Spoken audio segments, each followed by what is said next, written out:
आर्थिक परिदृश्य current notes. राजकोषीय घटनाक्रम सकल घरेलू उत्पाद के अंतिम अनुमान 2024-25। 2024-25।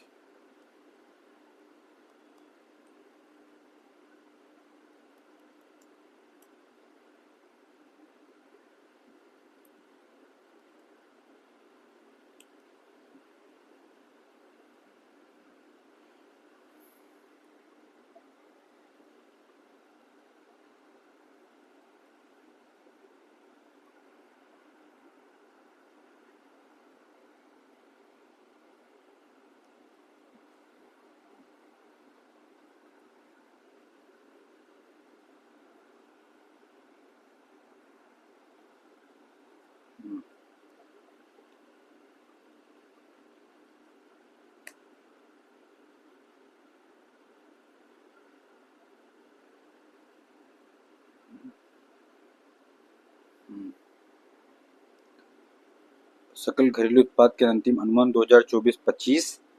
30 मई 2025 को राष्ट्रीय सांख्यिकी कार्यालय सांख्यिकी और कार्यक्रम कार्यान्वयन मंत्रालय भारत सरकार द्वारा स्थिर 2011-12 एवं वर्तमान कीमतों पर व्यय घटकों के साथ वित्तीय वर्ष 2024-25 हेतु वार्षिक सकल घरेलू उत्पाद का अंतिम अनुमान प्रोविजनल एस्टीमेट जारी किया गया।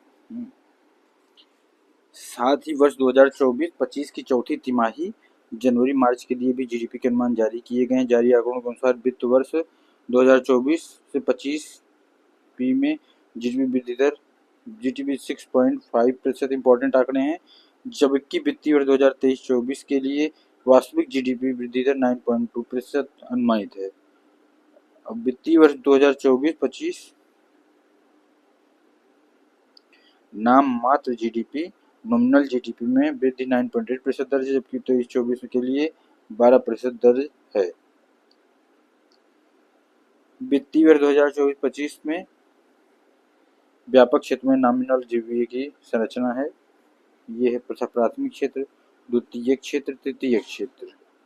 स्थिर कीमतों पर वित्तीय वर्ष 2023-24 में 8.6% की वृद्धि की दर की तुलना में 2023-24-25 में वास्तविक जीडीपी में 6.4% की वृद्धि दर्ज है। नाम मात्र जीडीपी की वृद्धि दर वित्त वर्ष 2024-25 तथा वित्त वर्ष 2023-24 में क्रमशः 9.5 से 11.2% दर्ज है। जीबीए में क्षेत्रवार संरचना की वृद्धि दरें प्राथमिक क्षेत्र में है स्थिर 4.4, 9.5 और किस की मत्स्यिकी में इतना है। खनन में 1 चालू कीमतों पर जो है 1.6 और स्थिर कीमतों पर 2.7, जबकि द्वितीय क्षेत्र में 6.1 है, जबकि चालू कीमतों पर 7.2 है। विनिर्माण में इतना, तृतीय क्षेत्र में है इतना 10 है, जबकि स्थिर पर 7.2 है। भारत के प्रत्यक्ष लाभ हस्तांतरण कल्याणकारी दक्षता में वृद्धि।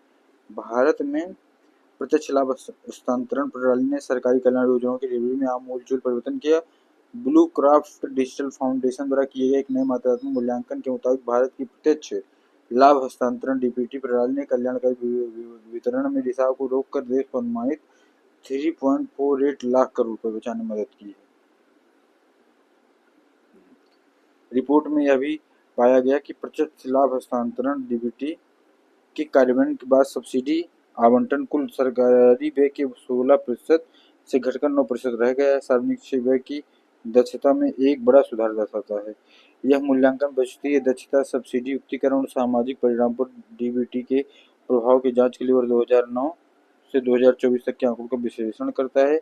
डीबीटी की प्रमुख विशेषताओं में एक जेएएम ट्रिनिटी का उपयोग है, जिसका अर्थ है जन धन, बैंक खाते, आधार, विशिष्ट पहचान संख्या, मोबाइल फोन ढांचे ने बड़े पैमाने पर लक्षित और पारदर्शी हस्तांतरण को सक्षम बनाया है। रिपोर्ट में कल्याणकारी दक्षता जो है सूचकांक पेश किया गया है। सूचकांक 2014 में 0.32 से लगभग 3 गुना बढ़कर 2023 में 0.91% हो गया है। प्रभाव समावेशन दोनों में तेज वृद्धि हुई है। प्रभावशीलता और समावेशन दोनों में तेज वृद्धि हुई है। रिपोर्ट संबंधी अन्य तथ्य डीपीटी पूर्व युग 2009 से 2013 सब्सिडी कुल व्यय का औसतन 16% थी, जो सालाना 2.1 लाख करोड़ रुपए सही तथा प्रणाली में काफी रिसाव था।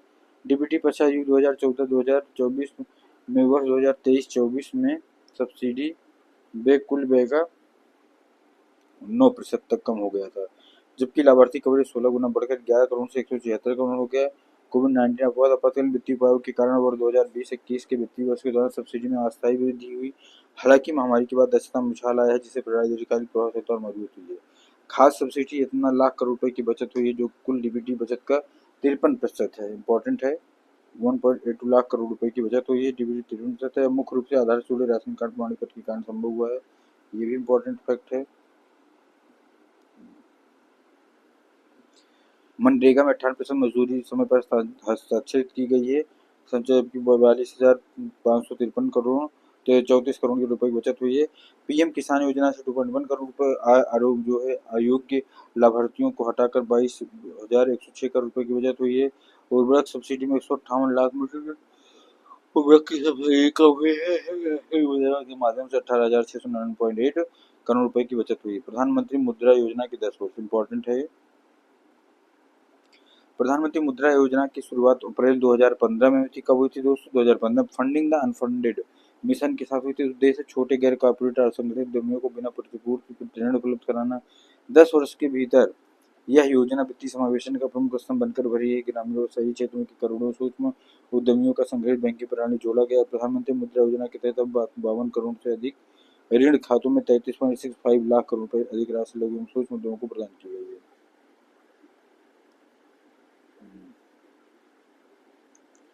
तमिलनाडु राज्य ने सर्वाधिक ऋण वितरण -3.24 लाख करोड़ रुपए दर्ज किया है। सबसे ज्यादा कौन? तमिलनाडु में। फिर उत्तर प्रदेश में -3.14 लाख करोड़ एवं कर्नाटक ने -3.02 लाख करोड़ का स्थान है।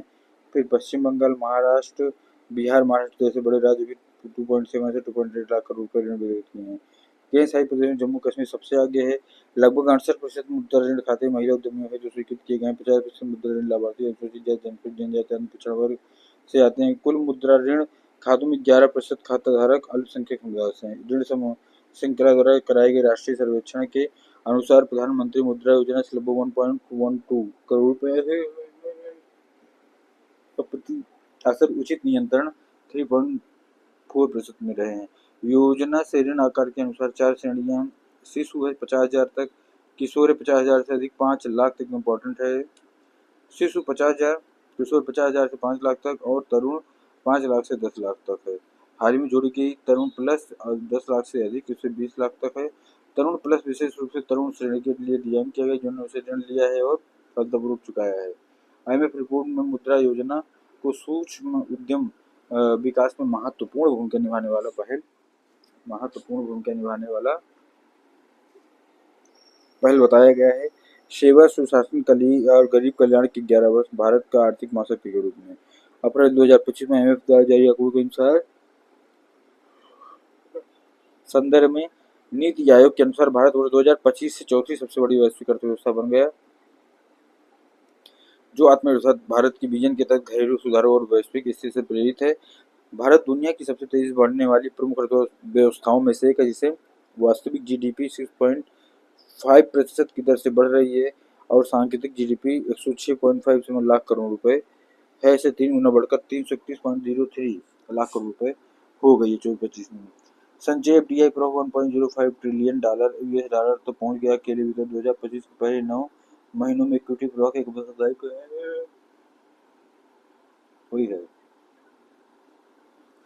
लक्षित राजकोषीय और मौद्रिक नीतियों के माध्यम से मुद्रास्फीति औसतन 8.2% 2004 और 24 घर का लगभग 5% इतना कर दिया गया। खुदरा मुद्रास्फीति 2024-25 में गिरकर 4.6% हो गया है। 2018-19 में सबसे कम है। भारत दुनिया की चौथी सबसे बड़ी अर्थव्यवस्था है।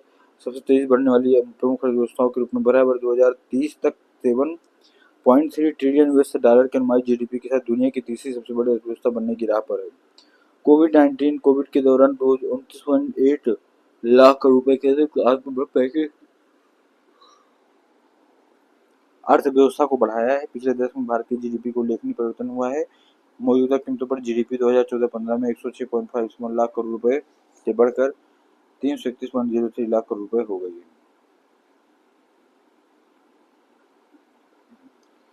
जो कि केवल 10 वर्षों से लगभग 3 गुना वृद्धि है। अकेले वर्ष 2024-25 में सांकेतिक जीडीपी पिछले वर्ष की तुलना में 9.9% बढ़ी है, जबकि वास्तविक जीडीपी स्थिर कीमतों पर सिर्फ 0.5% बढ़ी है। आर्थिक गति को दर्शाती है। इस अवधि के दौरान वास्तविक जीबीए 6.4% और सांकेतिक जीबीए 9.5% बढ़ा। सेवा क्षेत्र जीबीए में सबसे स्थिर योगदान बना हुआ है। सेवा क्षेत्र जीबीए में सबसे स्थिर योगदान, जिसका अंश वित्त 2014 5.6% से बढ़कर 225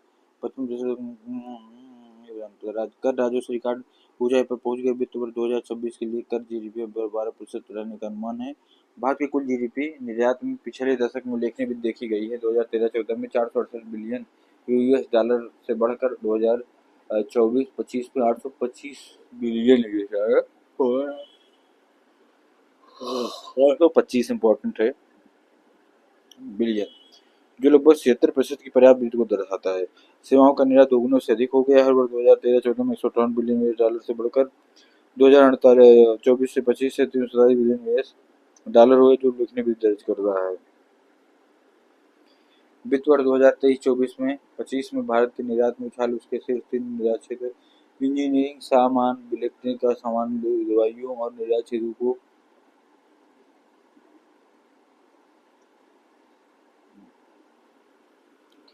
फार्मास्यूटिकल द्वारा प्रेरित करता है।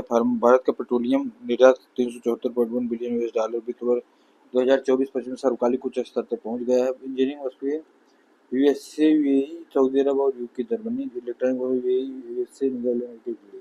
ड्रग्स का फार्मास्यूटिकल मात्रा इकोनॉमी भारत विश्व स्तर पर तीसरे स्थान पर इस बाजार में 2030 तक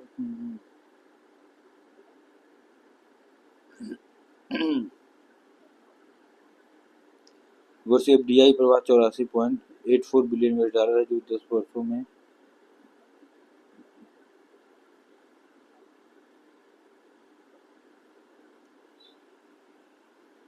1991.991.32 बिलियन यूएस डॉलर है। एफडीआई में 26% की उछाल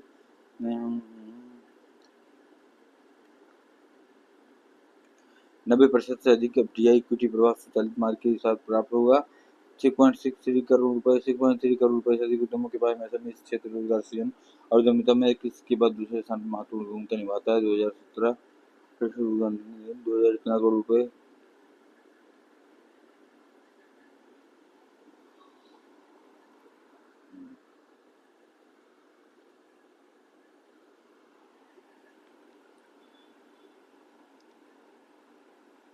इसी अवधि में लेन देन का मूल्य 11% की CAGR के साथ 1962 लाख करोड़ रुपए बढ़कर 3659 लाख करोड़ रुपए हो गया। दूसरे विकसित यूपीआई के रुपए कार्ड डिजिटल भुगतान सक्षम करने के विश्व स्तरीय प्लेटफॉर्म है। वर्तमान में यूपीआई पूरी तरह से कार्यात्मक है। इसका प्रयोग UAE, Nepal, Bhutan, Singapore, Mauritius, France, Sri Lanka में किया गया। रुपए कार्ड श्रीलंका, मॉरिशस में इस्तेमाल किया जा रहा है। इंपॉर्टेंट फैक्ट है।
2025-26 इंपॉर्टेंट फैक्ट दोस्तों, तेलुगु कवि और नाटककार श्री गुराजादा अप्पाराव के प्रसिद्ध कथन, गुराजादा अप्पाराव के प्रसिद्ध कथन, ये सब दोस्तों, ये जो कथन वगैरह इसे भी याद कर सकते हैं। क्यों? क्योंकि ये कहीं ना कहीं हम निबंध वगैरह में कोट कर सकते हैं, किसी आंसर में कोट कर सकते हैं। कोई देश केवल उसकी मिट्टी से नहीं है बल्कि देश उसके लोगों से, इंपॉर्टेंट है। कोई देश केवल उसकी मिट्टी से नहीं है बल्कि देश उसके लोगों से। कथन को उद्धृत करते हुए केंद्रीय वित्त एवं कारपोरेट कार्य मंत्री निर्मला सीतारमण द्वारा 1 फरवरी 2025 को केंद्रीय बजट 2025-26 प्रस्तुत किया गया। इस बजट में सबका विकास लक्ष्य के साथ समस्त क्षेत्रों के संतुलित विकास का भी लक्ष्य रखा गया है। इसी लक्ष्य के अनुरूप वित्त मंत्री ने विकसित भारत के व्यापक सिद्धांतों का उल्लेख किया जो इस तरह इंपॉर्टेंट है। गरीबी से मुक्ति, इसमें क्या क्या है? व्यापक से गरीबी से मुक्ति की बात हुई है, 100% अच्छे स्तर की स्कूली शिक्षा, बेहतरीन एवं सस्ती एवं सर्वसुलभ स्वास्थ्य सेवाओं का पहुंच, 100% कुशल कामगार के साथ सार्थक योजना, आर्थिक गतिविधियों में 70% महिलाएं और हमारे देश को food basket of the world बनाने वाले किसान, food basket of the world बनाने वाले किसान। बजट में प्रस्तावित विकास उपाय गरीब, युवा, अन्नदाता और नारी को ध्यान में रखकर 10 व्यापक क्षेत्रों तक फैला हुआ है। गरीब, युवा, अन्नदाता और नारी, गरीब, युवा, अन्नदाता और नारी।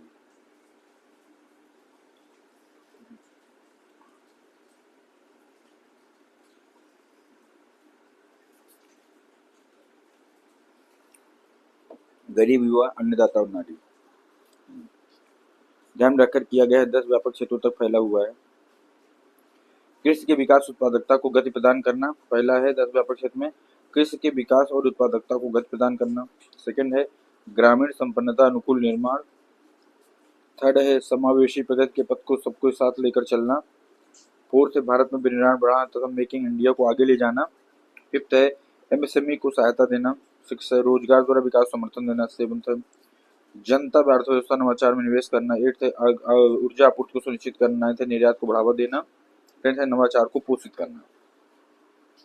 इस बजट का उद्देश्य 6 क्षेत्र इंपॉर्टेंट है दोस्तों, ये कराधान, ऊर्जा क्षेत्र, विद्युत क्षेत्र, वही ऊर्जा, शहरी विकास, खनन, वित्तीय क्षेत्र तथा विनियामक सुधार में परिवर्तनकारी सुधार करना है।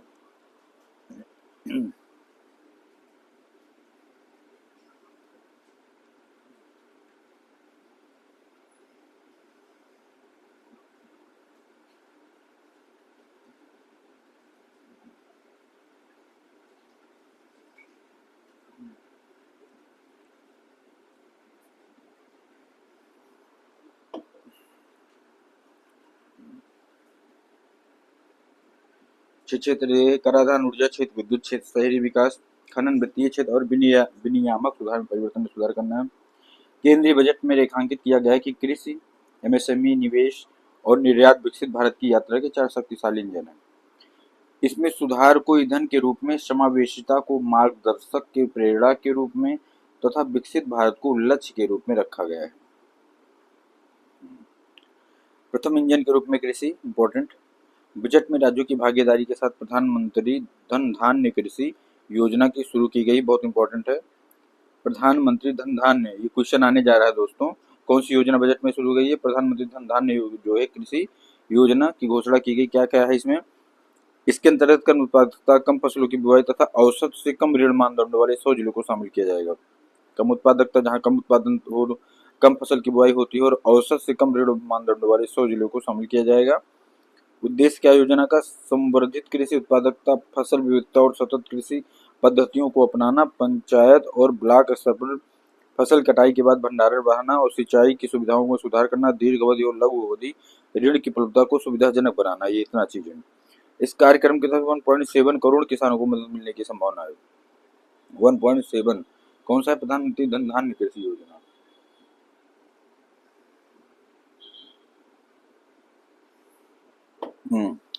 राज्यों की भागीदारी से व्यापक बहुक्षेत्रीय ग्रामीण संपन्नता और अनुकूलन निर्माण कार्यक्रम प्रारंभ किया गया है। चरण 1 में 100 विकासशील कृषि जिलों को शामिल किया जाएगा। ग्रामीण संपन्न और अनुकूलन निर्माण, यह कार्यक्रम निम्नलिखित पर केंद्रित होगा। ग्रामीण महिलाओं के लिए उद्यम विकास, रोजगार और वित्तीय स्वतंत्रता को प्रेरित करना, युवा किसानों, ग्रामीण युवाओं के लिए नए रोजगार और व्यवसायों के सृजन में तेजी लाना, विशेष रूप से सीमांत और छोटे किसानों के लिए उत्पादकता में सुधार और भंडारण हेतु कृषि संवर्धन एवं आधुनिकीकरण तथा भूमि परिवारों के लिए विविध अवसर उत्पन्न करना। केंद्रीय वित्त मंत्री ने घोषणा की है कि सरकार तूर, उड़द, मसूर पर से विशेष ध्यान के साथ दालों में आत्मनिर्भरता के लिए 6 वर्षीय दलहनों में आत्मनिर्भर मिशन को शुभारंभ करेगा। तूर, उड़द और मसूर पर केंद्रित है।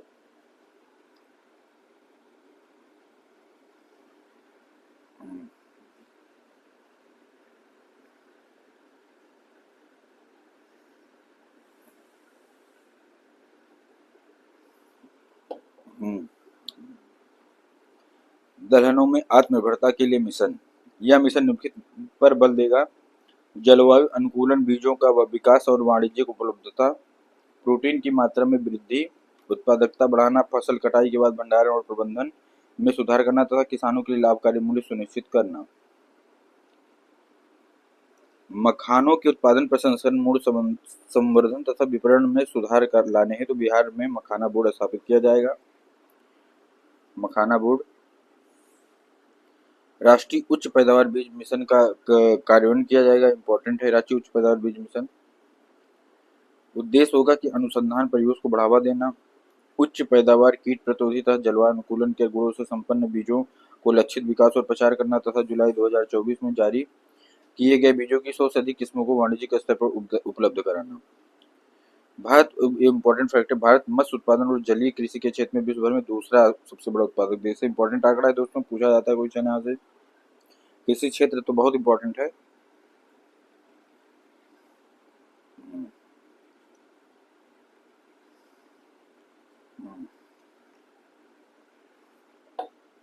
और कपास कृषि की उत्पादकता तथा वहनीयता में पर्याप्त सुधार लाने हेतु, इंपॉर्टेंट है, कपास कृषि उत्पादकता तथा वहनीयता में पर्याप्त सुधार लाने हेतु एक 5 वर्षीय कपास उत्पादकता मिशन शुरू करने की घोषणा की गई। ये भी बहुत इंपॉर्टेंट फैक्ट है। 5 वर्षीय कपास उत्पादकता मिशन की भी घोषणा की गई है। इन 5 वर्षीय मिशन से कपास की लंबे रेशे वाली किस्मों को बढ़ावा मिलेगा, गुणवत्तापूर्ण कपास की निरंतर आपूर्ति सुनिश्चित होगी।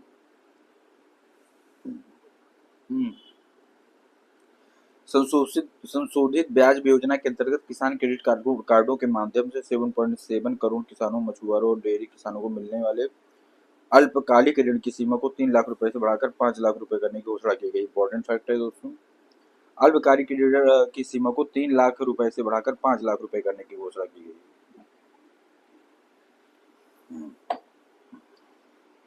अल्पकालिक ऋण की सीमा को 3 लाख रुपए से बढ़ाकर 5 लाख रुपए करने की घोषणा की गई है। और यूरिया की आपूर्ति अधिक बढ़ाने नाम रूप असम में 12.7 लाख मीट्रिक टन की वार्षिक उत्पादन क्षमता वाला एक संयंत्र स्थापित किया जाएगा। अभी इंपॉर्टेंट फैक्ट है। दूसरे इंजन के रूप में एमएसएमई मंत्री ने विकास के लिए सूक्ष्म, लघु और मध्यम उद्यमों की संख्या 5.7 करोड़ का दूसरा शक्तिशाली इंजन बताया है, क्योंकि ये क्षेत्र देश में निर्यात के 45% का योगदान करे। बहुत इंपॉर्टेंट फैक्ट है कि एमएसएमई सेक्टर 45% का योगदान करे निर्यात में।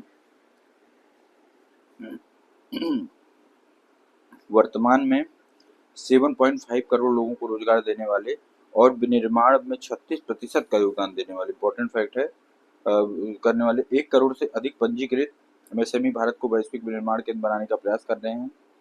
एमएसएमई को अधिक व्यापक पैमाने पर दक्षता, प्रौद्योगिकी उन्नयन तथा पूंजी तक बेहतर पहुंच की सुविधा प्राप्त करने, उनकी सहायता करने के उद्देश्य से सभी एमएसएमई के वर्गीकरण, निवेश और कारोबार की सीमाओं को क्रमशः 2.5 गुना और 2 गुना तक बढ़ाया जाएगा। सूक्ष्म उद्यम है 1, 2.5 संशोधित वर्तमान 5 है, कारोबार संशोधित 10 है, लघु है 10, 25, 50 और 200, मध्यम 50, 125, 250। इसके अलावा गारंटी कवर के साथ ऋण उपलब्धों को बढ़ाने हेतु उपायों की घोषणा की गई है। पहला, ऋण तक पहुंच में सुधार के लिए ऋण गारंटी कवर बढ़ाया जाएगा। सूक्ष्म और लघु उद्यमों के लिए 5 करोड़ से बढ़ाकर 10 करोड़, इंपॉर्टेंट फैक्ट है। और अगले 5 वर्षों में 1.5 लाख करोड़ की अतिरिक्त ऋण उपलब्ध होंगे। 5 से 10 करोड़ बढ़ाने का प्रयास है। और स्टार्टअप्स के लिए 10 करोड़ से 20 करोड़ बढ़ाने का, जिसमें आत्मनिर्भर भारत के लिए 27 प्रमुख क्षेत्रों में ऋणों के लिए गारंटी शुल्क कम करने के 1% किया जाएगा। और तीसरा, उत्तम तरह से चल रहे निर्यात एमएसएमई के लिए for will run exporter MSME 20 crore तक के सावधि ऋण। उद्यम पोर्टल पर पंजीकृत सूक्ष्म उद्यमों हेतु 5 लाख की सीमा वाले विशेष अनुकूल क्रेडिट कार्ड शुरू किया जाएगा। पहले वर्ष में 10 लाख कार्ड जारी किए जाएंगे। 5 लाख महिलाएं, अनुसूचित जाति, अनुसूचित जनजाति के उद्यमियों के लिए एक नई योजना शुरू की जाएगी। इसे अगले 5 वर्षों के दौरान 2 करोड़ तक का सावधि ऋण उपलब्ध होगा। पूर्वोदय से सरकार की प्रतिबद्धता के अनुरूप बिहार में राष्ट्रीय खाद्य प्रौद्योगिकी उद्यमशीलता प्रबंधन संस्थान किया जाएगा। मेक इन इंडिया को आगे बढ़ाने के उद्देश्य से लघु मध्यम और बड़े उद्योगों को शामिल करते हुए राष्ट्रीय विनिर्माण मिशन की स्थापना की जाएगी। इंपॉर्टेंट है मेक इन इंडिया को। राष्ट्रीय विनिर्माण मिशन मेक इन इंडिया को आगे बढ़ाना। इस मिशन के देश में 5 ध्यान दिए जाने वाले क्षेत्र शामिल होंगे। व्यवसाय करने की सुगमता, लागत, मांग वाली नौकरियों के लिए भावी तैयार कार्यबल, जीवंत और गतिशील एमएसएमई क्षेत्र, प्रौद्योगिकी की उपलब्धता और गुणवत्ता युक्त उत्पाद। तीसरे इंजन के रूप में निवेश। केंद्र सरकार द्वारा तीसरे इंजन के रूप में निवेश को शामिल किया गया है। लोगों में निवेश, अर्थव्यवस्था में निवेश तथा नवाचार में निवेश। बच्चों में जिज्ञासा और नवाचार की भावना उत्पन्न करने तथा वैज्ञानिक सोच को बढ़ावा देने के लिए अगले 5 वर्षों में सरकारी स्कूलों में 50,000 अटल टिंकरिंग प्रयोगशाला स्थापित की जाएगी। 50,000। वैश्विक विशेषज्ञता और भागीदारी के साथ 5 राष्ट्रीय कौशल उत्कृष्टता केंद्रों, national centre of excellence for skilling को स्थापित किया जाएगा ताकि make for India, make for the world विनिर्माण के लिए आवश्यक कौशलों के साथ युवाओं को सुरक्षित किया जा सके। वर्ष 2023 में कृषि, स्वास्थ्य और धारणीय शहरों के लिए कृत्रिम बुद्धिमत्ता संबंधी 3 उत्कृष्टता केंद्रों की घोषणा की गई है। अब 500 करोड़ रुपए की कुल परिवेश से शिक्षा हेतु कृत्रिम बुद्धिमत्ता संबंधी एक उत्कृष्टता केंद्र स्थापित किया जाएगा। स्कूल और उच्च शिक्षा के लिए भारतीय भाषाओं की पुस्तकें डिजिटल रूप में उपलब्ध कराने हेतु भारतीय भाषा पुस्तक योजना को लागू किया जाएगा। और बजट में पूंजीगत व्यय और सुधारों के लिए प्रोत्साहन हेतु राज्यों को 50 वर्ष की अवधि वाले ब्याज मुक्त ऋणों हेतु 1.5 लाख करोड़ रुपए की परिव्यय का प्रस्ताव किया गया है।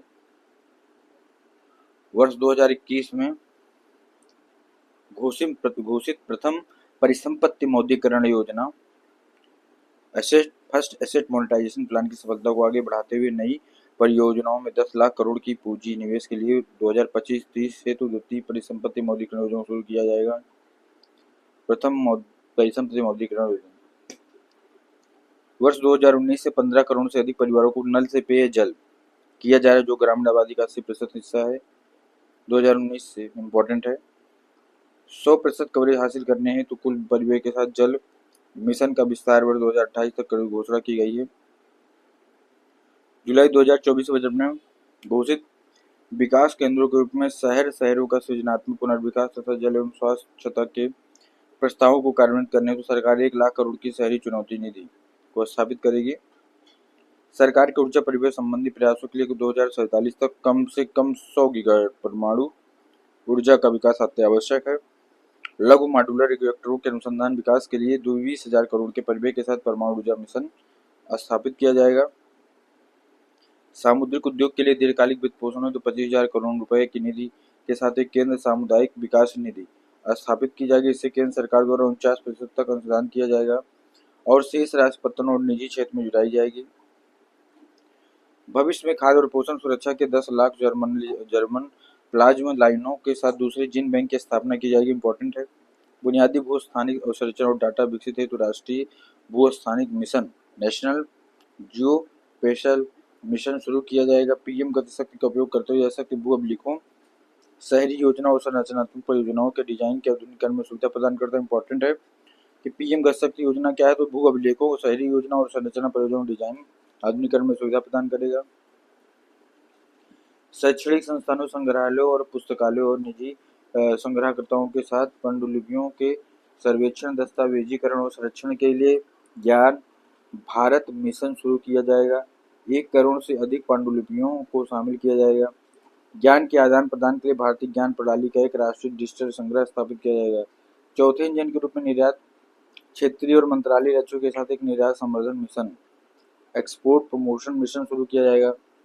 व्यापार प्रलेखीकरण और वित्त पोषण समाधानों हेतु एक एकीकृत प्लेटफॉर्म के रूप में अंतर्राष्ट्रीय व्यापार हेतु भारत ट्रेडनेट नामक एक डिजिटल सार्वजनिक अवसंरचना स्थापित की जाएगी। बजट में बीमा क्षेत्र के लिए प्रत्यक्ष विदेशी निवेश 74% से बढ़कर 100% करने की घोषणा की गई है। प्रत्यक्ष विदेशी निवेश संवर्धित सीमा उन कंपनियों के लिए उपलब्ध है जो भारत में संपूर्ण प्रीमियम का निवेश करेगी। प्रतिस्पर्धी समन्वित संघवाद कॉम्पिटिटिव कोऑपरेशन फेडरलिज्म की भावना को आगे बढ़ाने के लिए 2025 में राज्यों का निवेश अनुकूल सूचकांक इन्वेस्टमेंट फेडरलाइंस इंडेक्स ऑफ स्टेट शुरू किया गया है। सरकार द्वारा जन विश्वास अधिनियम 2023 में 180 से अधिक कानूनी प्रावधानों को गैर आपराधिक घोषित कर दिया गया था। सरकार अब विभिन्न कानूनों में 100 से अधिक प्रावधानों को गैर आपराधिक बनाने के लिए जन विश्वास विधेयक 2020 लाएगी। जुलाई 2024 के बजट में घोषित सीमा शुल्क दर संरचना की व्यापक समीक्षा के भाग के रूप में 7 टैरिफ दरों को हटाने का प्रस्ताव किया गया है। 2023-24 के बजट में हटाई गई 7 टैरिफ दरों के अतिरिक्त इसके बाद शेष बची टैरिफ दरें शून्य कर दी दर सहित 8 रह जाएंगी। 6 जीवन रक्षक दवाओं को 5% के रियायती सीमा शुल्क वाली दवाओं की सूची में शामिल करने का प्रस्ताव किया गया है। वर्ष 2014 के तुरंत बाद शून्य कर स्लैब को बढ़ाकर 2.5 लाख रुपए किया गया था, जिसे 2019 में पुनः बढ़ाकर 5 लाख और 2023 में 7 लाख किया गया। नई कर व्यवस्था के अंतर्गत 12 लाख तक की आय अर्थात विशिष्ट दर आय जैसे पूंजीगत लाभ को छोड़कर 1 लाख प्रतिमाह की औसत आय पर कोई आय कर देना नहीं होगा। वेतनभोगी करदाताओं के लिए सीमा 75,000 की मानक कटौती के कारण 12.75 लाख होगी। नई कर व्यवस्था के मुख्य निम्नानुसार कर दर संरचना को संशोधित करने का प्रस्ताव किया गया है। कुल कर दर 4 लाख रुपए तक शून्य है, 4 लाख 1 से 8 लाख तक है 5%, 8 लाख 1 से 12 लाख तक 10%, 12 लाख से 16 लाख 15%, 16 से 20% है कर की दर। अब 20 से 24 है 25% और 24 से ऊपर है 30% कर की दर।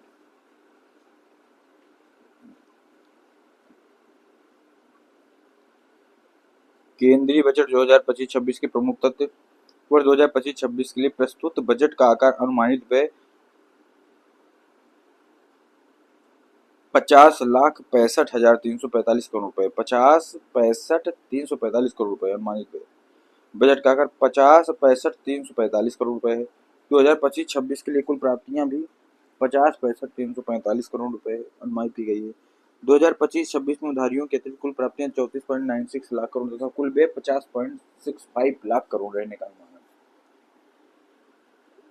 निवल कर प्राप्तियां tax net tax receipts 28.37 lakh crore का अनुमान है। 2024-25 के लिए कुल व्यय का संशोधित अनुमान 47.16 लाख करोड़ है। पूंजीगत व्यय लगभग 10.18 लाख करोड़ है। इसी अवधि के दौरान उधारियों के अलावा कुछ प्राप्तियों का संशोधित अनुमान 31.47 लाख करोड़ है, जिसमें निवल कर प्राप्तियां 25.57 लाख करोड़ है। राजकोषीय घाटे फिजिकल डिफिसिट का संशोधित अनुमान जीडीपी का 4.8% है। राजकोषीय घाटे संशोधित अनुमान जीडीपी का 4.8% है। इंपॉर्टेंट, राजकोषीय घाटे का संशोधित अनुमान जीडीपी का 4.8% है।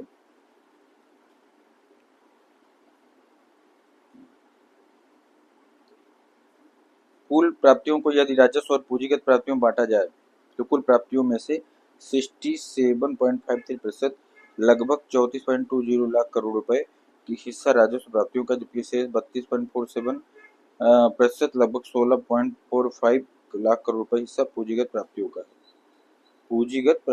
है। इसी तरह कुल व्यय में 77.87% लगभग 39.44 लाख करोड़ रुपए राजस्व खाते में, जबकि मात्र 22.13% 11.21 लाख करोड़ रुपए पूंजीगत खाते में व्यय करने का अनुमान है। बजट अनुमान 2025-26 में लगभग 15.69 लाख करोड़ रुपए का राजकोषीय घाटा अनुमानित है, जो कि इसी वर्ष 2025-26 की अनुमानित जीडीपी इतना करोड़ 4.4% है। वर्ष 2025-26 में प्रस्तुत बजट लगभग 5.24 लाख करोड़ रुपए का राजस्व घाटा अनुमानित है, जो कि वर्ष 2025-26 हेतु अनुमानित सकल घरेलू उत्पाद का 1.5% है। इंपॉर्टेंट है। अब व्यय के संगठक क्या है दोस्तों? केंद्रीय प्रायोजित योजनाएं। केंद्र सरकार की व्यय के संगठक कहाँ व्यय होते हैं, और ये जो है इधर भी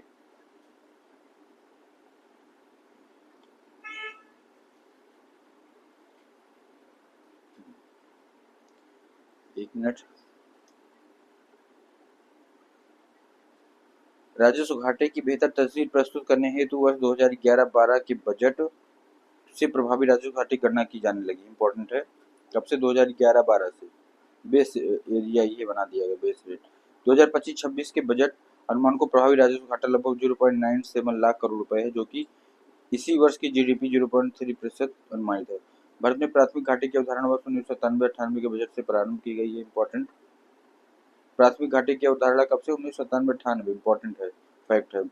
प्राथमिक घाटा प्राप्त करने हेतु राजकोषीय घाटे में से उस के ब्याज भुगतान की राशि को घटा दिया जाता है।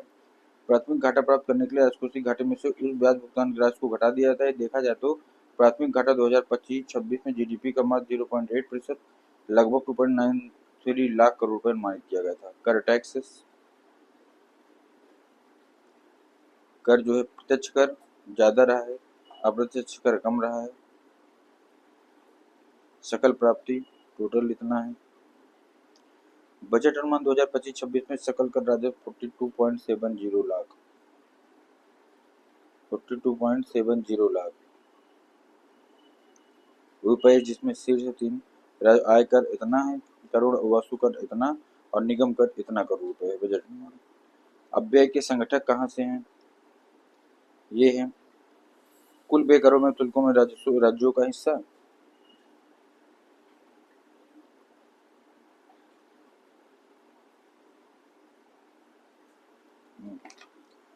अब इसमें है प्राप्ति के स्रोत और व्यय के संगठक।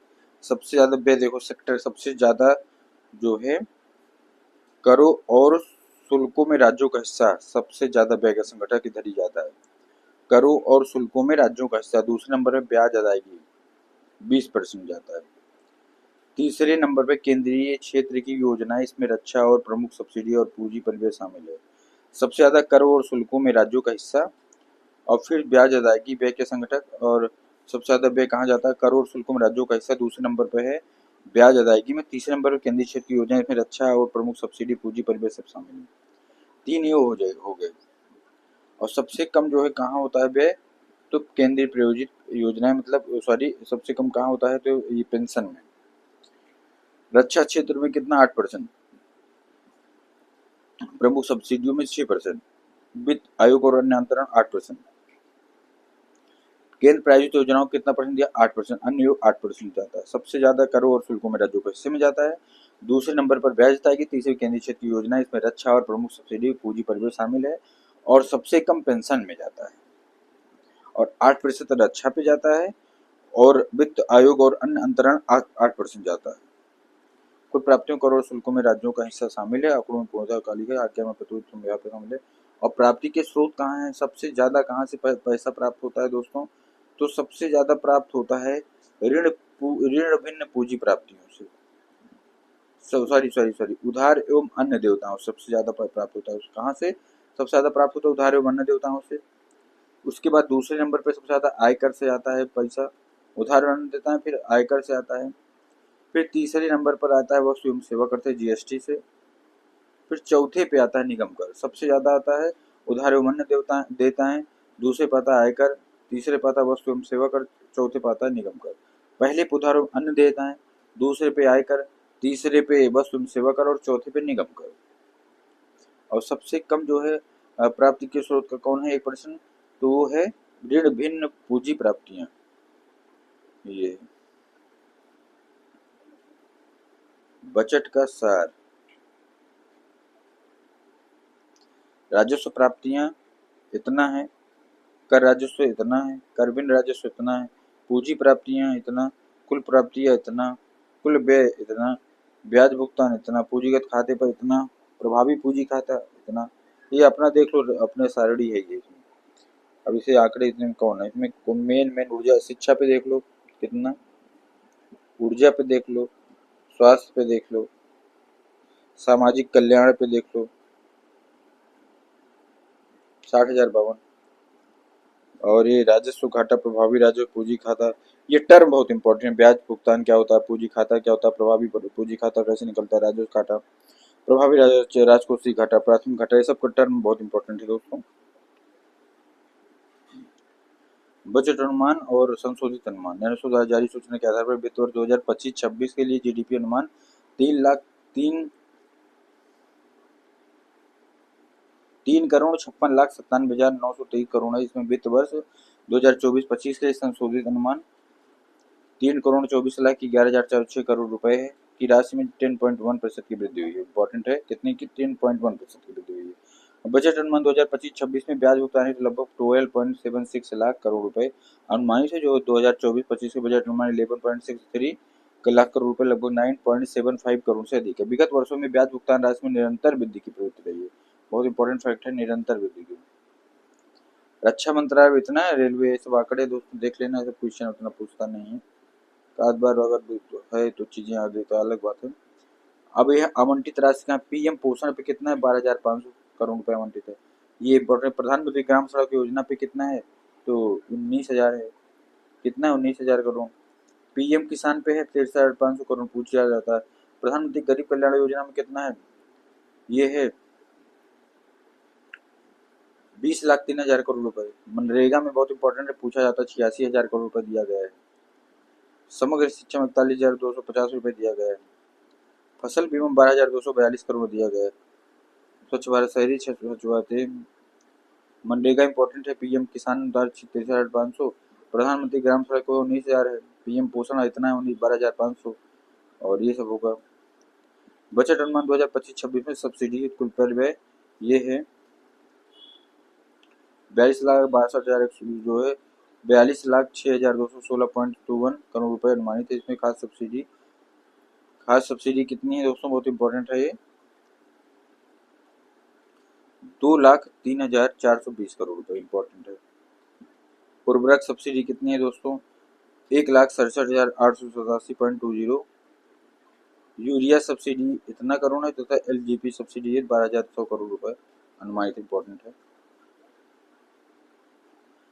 अन्य महत्वपूर्ण तथ्य क्या है, राष्ट्रीय सांख्यिकी कार्यालय द्वारा प्रकाशित प्रथम अग्रिम अनुमान 2024-25 के अनुसार भारत की वास्तविक और सांकेतिक जीडीपी वृद्धि दर, वास्तविक और सांकेतिक जीडीपी वृद्धि दर 24-25 में वास्तविक 6.4% है, सांकेतिक 9.7% अनुमानित की गई। बहुत इंपॉर्टेंट फैक्ट है, वास्तविक है जो रियल है, सांकेतिक मतलब एक प्रकार से वैसे अनुमानित है।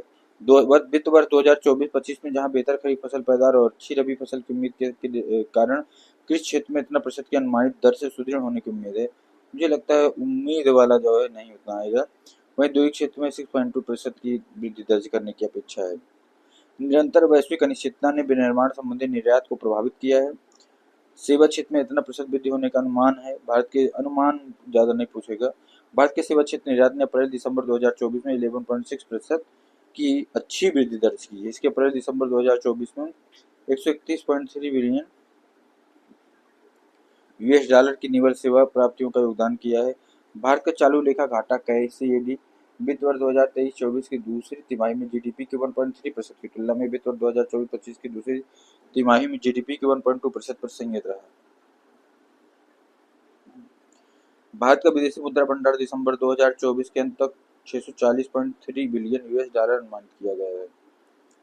640.3 बिलियन यूएस डॉलर अनुमानित किया गया है। 640.3 बिलियन यूएस डॉलर अनुमानित किया गया विदेशी मुद्रा भंडार। इंपॉर्टेंट फैक्ट है दोस्तों, 640, और यह देश के लगभग 90% बाह्य ऋण को कवर करने के लिए पर्याप्त है। बहुत इंपॉर्टेंट फैक्ट है ये। आयात कवर नवंबर 2024 से 11 महीने का, जो कि बाह्य क्षेत्र स्थायित्व के लिए एक महत्वपूर्ण संकेतक है। अब आर्थिक समीक्षा का कुछ डाटा निकालना है दोस्तों। वित्तीय वर्ष 2024-25 की आर्थिक समीक्षा को केंद्रीय वित्त मंत्री निर्मला सीतारमण 31 जनवरी 2025 को संसद में प्रस्तुत की। आर्थिक समीक्षा 2024-25 के महत्वपूर्ण तथ्यों की संक्षिप्त बिंदुवार प्रस्तुति निम्न है। राष्ट्रीय आय के प्रथम अग्रिम अनुमान 2024-25 के अनुसार स्थिर 2011-12 कीमतों पर स्थिर भारत की वास्तविक जीडीपी वृद्धि दर वित्त वर्ष 2025 में 6.4% रहने की उम्मीद है। स्थिर कीमतों पर वित्त वर्ष 2026 में भारतीय अर्थव्यवस्था की वास्तविक जीडीपी वृद्धि दर 6.3-6.8 के मध्य रहने का अनुमान है। वास्तविक सकल मूल्य वर्धन की वृद्धि दर वित्त वर्ष 2025 में 6.4% रहने का अनुमान है। वैश्विक अर्थव्यवस्था की वृद्धि दर वर्ष 2023 में 3.3% रही।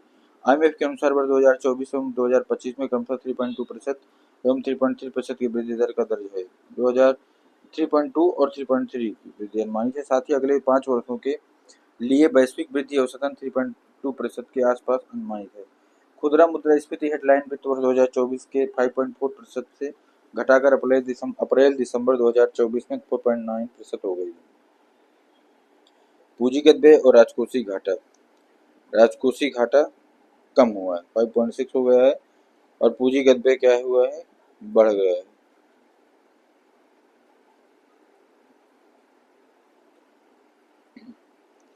अनुसूचित वाणिज्य बैंकों की सकल गैर निष्पादित परिसंपत्तियां जो वर्ष 2018 में उच्च स्तर पर थे से लगातार घटकर सितंबर 2024 के अंत में सकल ऋण और अग्रिम 2.6 पर आ गई है। विगत 12 वर्षों का निम्न स्तर है। बाह्य क्षेत्र वैश्विक अनिश्चितताओं और प्रतिकूल परिस्थितियों के मध्य भारत का बाह्य क्षेत्र सुदृढ़ बना हुआ है।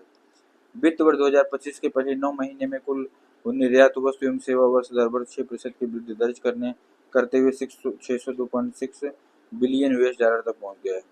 अप्रैल दिसंबर 2024 के दौरान कुल आयात 682.2 बिलियन यूएस डॉलर तक पहुंच गया, इसमें वर्ष दर 6.9% की वृद्धि दर्ज की गई है। दूसरा, कंप्यूटर और सूचना सेवा क्षेत्र के वैश्विक निर्यात बाजार में भारत की हिस्सेदारी 10.2% है। इस क्षेत्र में भारत का स्थान पूरी दुनिया में दूसरा है। दूरसंचार, कंप्यूटर और सूचना सेवा क्षेत्र में वैश्विक निर्यात बाजार में भारत की हिस्सेदारी 10.2% है। इस क्षेत्र में भारत का स्थान पूरी दुनिया में दूसरा है। अन्य व्यवसायिक सेवा क्षेत्र में भारत की वैश्विक हिस्सेदारी 7.2%, विश्व में तीसरा सबसे बड़ा निर्यातक है। वित्त वर्ष 2025 की दूसरी तिमाही में भारत का चालू खाता घाटा जीडीपी को 1.2% रहा है, जबकि 2024 की दूसरी तिमाही में जीडीपी 1.3% दर्ज किया गया है। दिसंबर 2024 के अंत में भारत का विदेशी मुद्रा भंडार 640.3 बिलियन यूएस डॉलर रहा, जो कि 10.9 महीने के आयात तथा देश के बाह्य ऋण 2024 तक 411.8 बिलियन यूएस डॉलर के 90% से अधिक पर्याप्त है। 2024 तक विदेशी मुद्रा भंडार के संबंध में भारत चीन, जापान और स्विट्जरलैंड के बाद चौथे स्थान पर। बहुत इंपॉर्टेंट फैक्ट है, भारत चीन, जापान और स्विट्जरलैंड के बाद चौथे स्थान पर है। चीन पहले पे, जापान दूसरे पे। विदेशी मुद्रा भंडार चीन पहले पे, जापान के बाद दूसरा, स्विट्जरलैंड तीसरा और भारत चौथा है।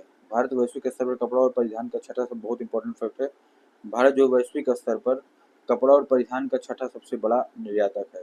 कपड़ा और परिधान उद्योग सकल घरेलू उत्पाद जीडीपी का 2.3%, औद्योगिक उत्पादन में 13% तथा निर्यात में 12% का योगदान देता है। यह कृषि के बाद सबसे बड़े रोजगार सृजनकर्ताओं में से एक है, जिसमें 45 मिलियन से अधिक लोग प्रत्यक्ष रोजगार पाते हैं। इसकी लगभग 80% क्षमता देश के सूक्ष्म, लघु तथा मध्यम उद्यम समूहों में फैली हुई है। भारत शिपिंग जहाजों 33% बाजार हिस्सेदारी के साथ शीर्ष निर्यातक है। लोहे और स्टील में से धातु का भी एक प्रमुख निर्यातक देश है। लोहा और स्टील में से धातु का भी प्रमुख है और वैश्विक सेवा क्षेत्र निर्यात में भारत की हिस्सेदारी दोगुने से भी अधिक हो गई है। बहुत इंपॉर्टेंट फैक्ट है, जो 2005 के 1.9% से बढ़कर 2023 में लगभग 4.3% हो गई, जिसमें सेवा क्षेत्र में से अधिक। कीमतें और मुद्रास्फीति, आईएमएफ के अनुसार वैश्विक मुद्रास्फीति दर 2024 में 5.7% रही, जबकि 2022 में 8.7% के शीर्ष पर रही। आरबीआई के अनुसार वित्त वर्ष 2026 में भारत में हेडलाइन मुद्रास्फीति 4.52% रहेगी, जबकि आईएमएफ ने वित्त वर्ष 2025-26 के लिए कम से कम 4.4%, 4.1% की संभावना व्यक्त की है। मध्यम अवधि का परिदृश्य, वर्ष 2047 तक विकसित भारत के विजन को प्राप्त करने के लिए भारत को अगले एक दशक तक औसत स्थिर मूल्य पर लगभग 8% की वृद्धि दर हासिल करनी होगा।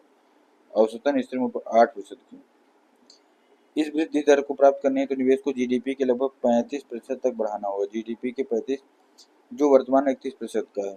1980 के दशक के बाद के दशकों में महत्वपूर्ण वैश्वीकरण देखा गया है, जिसमें वैश्विक व्यापार, निवेश और आर्थिक गतिविधियों में उल्लेख किया गया है। वैश्विक व्यापार वृद्धि 1980 में वैश्विक व्यापार का योगदान विश्व सकल घरेलू उत्पाद में लगभग 39% था। अब यह हिस्सेदारी बढ़कर 60% हो गई, 60% हो गई है, और जो वैश्विक बाजारों में मजबूत एकीकरण को दर्शाता है। प्रत्यक्ष विदेशी निवेश एफडीआई, वैश्विक एफडीआई अंतर्प्रवाह 1980 में 54 बिलियन यूएस डॉलर बढ़कर 2019 में 1.5 ट्रिलियन यूएस डॉलर से अधिक हो गया, जो कि सीमा पार निवेश में बहुस्तरीय निगमों को बढ़ती भूमिका को दर्शाता है। आर्थिक विकास, वैश्विक अर्थव्यवस्था वर्ष 1980 में 11 ट्रिलियन यूएस डॉलर से बढ़कर वर्ष 2022 में 100 ट्रिलियन यूएस डॉलर नॉमिनल से अधिक हो गया। नॉमिनल वैश्विक जनसंख्या शहरीकरण, वैश्विक जनसंख्या वर्ष 1980 में 4.4 बिलियन से बढ़कर 2022 में 8 बिलियन हो गया है। शहरीकरण दर 1980 में 39% से बढ़कर, इंपॉर्टेंट फैक्ट है, 2022 में 57% हो गई, जिससे आर्थिक गतिविधियों और कनेक्टिविटी को बढ़ावा मिला। दुनिया की संस्थापित पवन ऊर्जा क्षमता का लगभग 60% चीन से प्राप्त होता है। बहुत इंपॉर्टेंट फैक्ट है, दुनिया की बैटरी निर्माण क्षमता का लगभग 80% हिस्सेदारी चीन के पास है, भी बहुत इंपॉर्टेंट फैक्ट है। निवेश और संरचना, दिसंबर अंत 2024 तक देश की नवीकरणीय ऊर्जा क्षमता वर्ष दर वर्ष 15.8% से बढ़कर 209.4 गीगावाट तक पहुंच गई है। 209.4 गीगावाट तक पहुंच गई है, जबकि दिसंबर 2023 में 180.80 गीगावाट थी। उद्योग क्षेत्र में क्या है? विनिर्माण क्षेत्र में वैश्विक हिस्सेदारी 2.8% के हिस्से के साथ भारत के पास आगे बढ़ने का एक बड़ा अवसर है, जबकि इसमें चीन की हिस्सेदारी 28.8% है। वर्तमान में भारत चीन के बाद दुनिया का दूसरा सबसे बड़ा सीमेंट उत्पादक देश है। इंपॉर्टेंट फैक्ट है, भारत चीन के बाद भारत का इलेक्ट्रॉनिक बाजार वैश्विक बाजार का 4% है। कपड़ा उद्योग में क्या है? भारत के विनिर्माण जीवीए में लगभग 11% योगदान देता है। भारत जूट का अग्रणी उत्पादक देश है और कपास, रेशम तथा मानव निर्मित फाइबर उत्पादन में विश्व में दूसरे स्थान पर है। भारत कपड़ा तथा परिधान का छठा सबसे बड़ा निर्यातक। इंपॉर्टेंट फैक्ट है, इस क्षेत्र में वैश्विक व्यापार में उसकी हिस्सेदारी लगभग 4% है। वित्त वर्ष 2024 में भारत के कुल व्यापारिक निर्यात में हस्तशिल्प सहित कपड़ा और परिधान की हिस्सेदारी लगभग 8% थी। भारत का तकनीकी वस्त्र उद्योग वैश्विक स्तर पर 5वें स्थान पर है। भारत तकनीक वस्तुओं का शुद्ध निर्यातक भी है। मात्रा के संदर्भ में भारतीय फार्मास्यूटिकल उद्योग दुनिया का तीसरा सबसे बड़ा उद्योग है। इंपॉर्टेंट फैक्ट, भारतीय फार्मास्यूटिकल उद्योग दुनिया का तीसरा सबसे बड़ा उद्योग है। भारत वैश्विक चिकित्सा उपकरण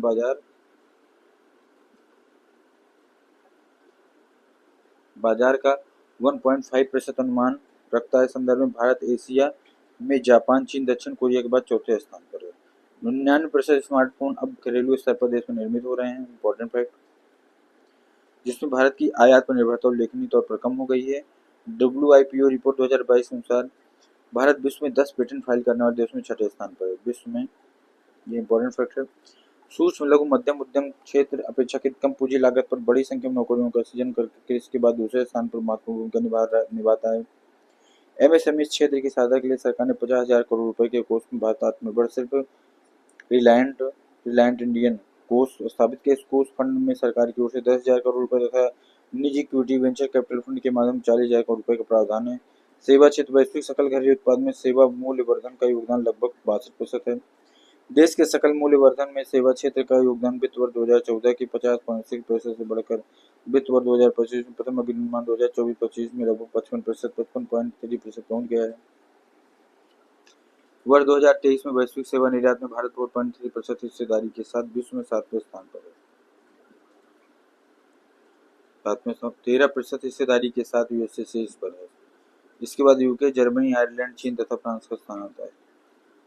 वित्त वर्ष 2024 में भारत की सेवा निर्यात वृद्धि 5.7% रही है, जबकि वित्त वर्ष 2025 अप्रैल नवंबर के लिए 12.8% दर्ज की गई है।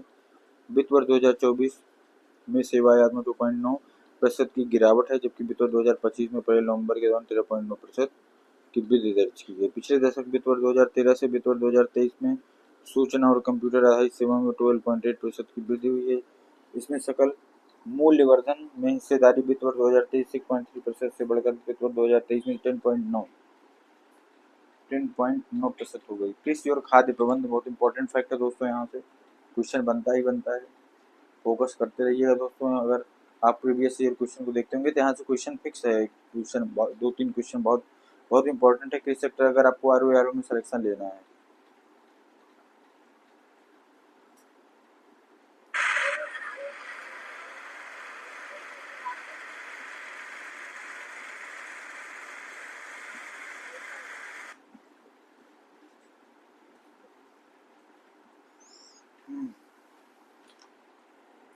कृषि और खाद्य प्रबंधन क्या है दोस्तों? प्रथम अग्रिम अनुमान 2024-25 के अनुसार वित्त वर्ष 2024 में वर्तमान कीमतों पर सकल घरेलू उत्पाद में कृषि एवं संबद्ध क्षेत्र का योगदान 16% है। यह क्षेत्र लगभग 46.1% आबादी का सहयोग भी प्रदान करता है। 16% है, 46.1% आबादी को सहयोग भी प्रदान करता है। हालांकि हाल ही के वर्षों में कृषि क्षेत्र ने चुनौतियों के बावजूद वित्त वर्ष 2017 से वित्त वर्ष 2023 में 5% वार्षिक की वृद्धि दर्ज की। इंपॉर्टेंट फैक्ट है, एक प्रमुख वैश्विक अनाज उत्पादक के रूप में भारत का विश्व में कुल उत्पादन 11.6%। इंपॉर्टेंट फैक्ट है, योगदान है देश में फसल की पैदावार भारत का विश्व के कुल उत्पादन में। इंपॉर्टेंट है, और देश में फसल की पैदावार अन्य देशों की तुलना में काफी कम है और उत्पादकता में सुधार की आवश्यकता पर बल देती है। भारत का पुष्प कृषि उद्योग एवं उच्च प्रदर्शन करने वाले क्षेत्र के रूप में उभरा है। 100% निर्यात नीति के साथ उभरते उद्योग के रूप में अपनी स्थिति दर्ज की। महाराष्ट्र अंगूर उत्पादन में अग्रणी राज्य है, इंपॉर्टेंट फैक्ट है, जिसने 2023-24 में सर्वाधिक उत्पादकता था, कुल 67% का योगदान किया है। सोशल सेक्टर है, सरकार का सामाजिक सेवा क्षेत्र संयुक्त रूप से केंद्र और राज्यों के संबंध जो वित्त वर्ष 2021 में 14.8 लाख करोड़ रुपए था, से बढ़कर वित्त वर्ष 2025 में 25.7 लाख करोड़ रुपए हो गया।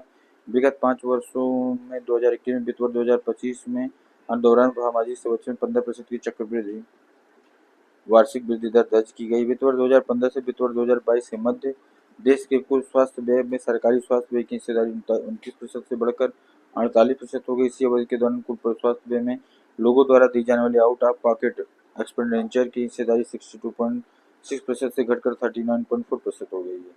रोजगार और कौशल विकास 15 वर्ष और उससे अधिक आयु के सामान्य स्थिति वाले व्यक्तियों के अखिल भारतीय वार्षिक बेरोजगारी दर वर्ष 2017-18 में जुलाई-जून में 6% की तुलना में घटकर 2023-24 जुलाई-जून में 3.2% रह जाने पर भारतीय श्रम बाजार के संकेतकों में सुधार हुआ है। 10 से 24 वर्ष के आयु वर्ग में लगभग 26% जनसंख्या होने के साथ इंपॉर्टेंट फैक्टर कितना 10 से 26%। बाद में वैश्विक स्तर पर सबसे युवा राष्ट्रों में से एक के तौर पर विशेष जनसांख्यिकीय अवसर के मुहाने पर इंपॉर्टेंट। सकल घरेलू बचत ग्रॉस डोमेस्टिक सेविंग जीडीपी प्रतिशत के रूप में, सकल पूंजी निर्माण ग्रॉस कैपिटल फॉर्मेशन जीडीपी प्रतिशत के रूप में 2021 31.2 और 2022 30.2 और ये 32.1 सर्वाधिक निजी क्षेत्र में 23.9 और ये सर्वाधिक घरेलू क्षेत्र 18.4 और सर्वाधिक निजी क्षेत्र में 24.8। आयात की दिशा से इस्पात सबसे ज्यादा चीन में आयात होता है, फिर रूस 9% आयात करता है, फिर संयुक्त अरब अमीरात सबसे ज्यादा, चीन फिर रूस फिर संयुक्त अरब अमीरात फिर अमेरिका, चीन रूस संयुक्त अरब अमीरात संयुक्त अमेरिका फिर सऊदी अरब है 5वें नंबर पर। संयुक्त राज्य अमेरिका निर्यात की दिशा से संयुक्त अरब अमेरिका फिर 17.74। आयात सबसे ज्यादा कौन करता है? चीन और रूस और संयुक्त अमेरिका, 3 याद रखो। और निर्यात संयुक्त अमेरिका, संयुक्त अरब अमीरात और नीदरलैंड, फिर चीन, फिर Singapore. Uttar Pradesh budget 2025-26 important fact दोस्तों, 20 फरवरी 2025 को उत्तर प्रदेश सरकार के वित्त मंत्री कब पेश किया गया था दोस्तों? 20 फरवरी को। वित्त मंत्री कौन है? सुरेश कुमार खन्ना द्वारा वित्तीय वर्ष 2025-26 के लिए है। बजट का आकार क्या है दोस्तों? बहुत बार क्वेश्चन पूछा गया है। 8,08,736.06 मतलब 80,87,36.06 करोड़ रुपए का राज्य बजट अनुमान प्रस्तुत किया गया है। 80,87,36 बजट अनुमान सरकार के व्यय को संदर्भित करता है, जिसका अर्थ है यह हुआ वित्तीय वर्ष 2025-26 में सरकार का कुल व्यय 80,87,36.06 करोड़ रुपए का व्यय किया। इस कुल व्यय में 58,31,74.57 करोड़ रुपए का राजस्व लेखा है, जबकि 22,55,61.49 करोड़ रुपए पूंजी लेखा व्यय है। राजस्व व्यय राज्य बजट 2025-26 में 28,43,8.34 करोड़ रुपए की नई योजनाएं सम्मिलित की गई हैं, और जबकि विगत वर्ष के बजट में 24,863.57 करोड़ रुपए की नई योजनाएं सम्मिलित की गई थी। विगत कुछ वर्षों में उत्तर प्रदेश सरकार का बढ़ता बजट आकार लगभग इतना है 80,87,36.06 73,64,37 से 80 पहुंच गया है। प्रधानमंत्री जीवन, उत्तर प्रदेश प्रथम स्थान पे, बहुत इंपॉर्टेंट फैक्ट है दोस्तों, ये मोस्ट इंपॉर्टेंट है। प्रधानमंत्री जीवन ज्योति बीमा योजना में, प्रधानमंत्री जनधन योजना में, प्रधानमंत्री सुरक्षा बीमा योजना में, आयुष्मान कार्ड बनाने में, अटल पेंशन योगदान में उत्कृष्ट प्रदर्शन करने में, बहुत इंपॉर्टेंट है। प्रधानमंत्री जीवन ज्योति बीमा योजना कराने में, प्रधानमंत्री सुरक्षा बीमा योजना में, प्रधानमंत्री जनधन योजना में, आयुष्मान कार्ड बनाने में, अटल पेंशन योजना में उत्कृष्ट प्रदर्शन किया है। उत्तर प्रदेश बजट अनुमान 2025-26 में राजस्व लेखे गए 58,31,74.57 करोड़ रुपए, जो कि 2024-25 के बजट का अनुमान 53,56,55.3 करोड़ रुपए, 50,51,9 इतना करोड़ रुपए इतना अधिक है। राज्य सरकार के स्वयं के कर राजस्व के प्रमुख मद निम्नलिखित हैं। राज्य व स्वयं सेवा कर, भू राजस्व, राजस्व,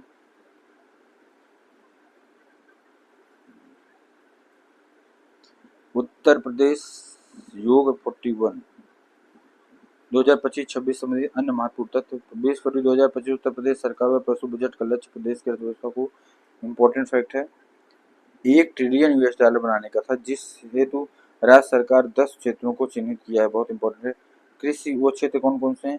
कृषि एवं संवर्गीय सेवाएं और स्थापना, उद्योग, IIT, इलेक्ट्रॉनिक्स, स्वास्थ्य, पर्यावरण कल्याण, शिक्षा, पर्यटन, नगर विकास, वित्तीय सेवाएं, ऊर्जा, पूंजी निवेश आदि। नीति आयोग द्वारा वित्तीय वर्ष 2024-15 से वर्ष 2022-23 तक की अवधि हेतु राज्यों की राजकोषीय स्थिति के संबंध में प्रकाशित रिपोर्ट के अनुसार उत्तर प्रदेश के गडरी राज्य की श्रेणी में रखा गया है। राज्य का इंपॉर्टेंट है, उत्तर प्रदेश को राज्य की अग्रणी फ्रंट रनर के श्रेणी में। राज्य का समेकित फिजिकल हेल्थ इंडेक्स जो वर्ष 2014 से 19 तक अवधि में 37 था, वर्ष 2022-23 में बढ़कर 45.9% हो गया। वित्तीय वर्ष 2018-19 में स्वास्थ्य एवं परिवार कल्याण पर व्यय कुल व्यय का 4.9% था, 2018 बढ़कर 6.5% हो गया। देश के सभी राज्यों की स्वयं के कर की प्राप्तियों में उत्तर प्रदेश का वर्ष 2022-23, 23-24, 24 और 24-25 9.9, 10.5, 11.6 महाराष्ट्र के बाद देश में सर्वाधिक है। प्रदेश की ऋणग्रस्तता जो वर्ष 2016-17 की समाप्ति पर GSDP का 36.7% थी, घटकर 2022-23 के वास्तविक आंकड़ों में 30.4% रह गई। 2017-18 में राज्य की GSDP मात्र 12.89 लाख करोड़ रुपए से स्तर पर थी, दोगुना बढ़कर 2024-25 में 27.51 लाख करोड़ रुपए अनुमानित है।